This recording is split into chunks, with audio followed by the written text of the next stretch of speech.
Easter eggs with Cool Whip and food coloring, and of course your eggs. The items that you're going to need today is Cool Whip. It can be any brand. It has to be thawed out. And then you also need full food coloring, which you can use the gel food coloring or just the droplets and color choices of your preference. For this activity, you really need to choose white eggs. The brown eggs really don't do well with the colors and everything. And you can also use eggs that are hard boiled or also blown out. So once you have got the materials that you need, you can put as many drops of food coloring into the whipped cream and then mix it together. So today I have chosen yellow, blue, green, and red.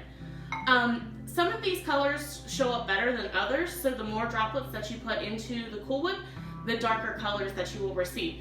And then it's very easy from there. It's fun for kids, but super messy. Or sometimes if you can try to be clean about it, a lot of paper towels come in handy. So what I'm gonna do is I'm gonna take my Easter egg, and you can mix the colors or do solid colors.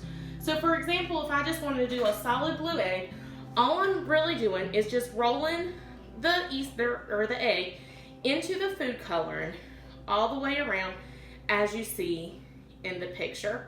It really helps that your eggs are cooled down if you're using hard-boiled eggs, because if not, it tends to make the whipped cream a little bit liquidy.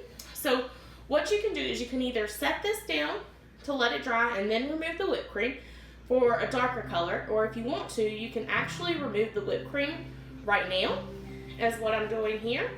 And this gives you just a nice faint blue color, as you can see right here. And you have a perfectly dyed Easter egg. And if you want to be creative and you want to mix colors, basically what I'm doing is I'm just kind of rolling the eggs in the colors that I choose. So maybe I want to do a little bit of red and some blue, and then just strictly rolling my eggs around in the dye.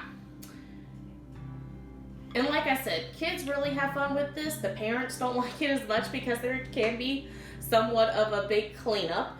I actually did this activity with my students last year, and they decided to turn their hands completely purple. But as you can see right now, what I'm doing with this egg is I'm not letting the Cool Whip dry. I'm just strictly just taking the whipped cream off to give it a light faint color.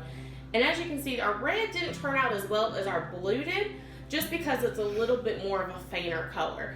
So if you really want your lighter colors to sink in, what I recommend doing is letting your whipped cream sit for a while and then going ahead and taking that off and removing it a little bit later. So, and just let your kids have fun. You have fun as well, and happy Easter, and we'll talk to you soon. Thanks, guys.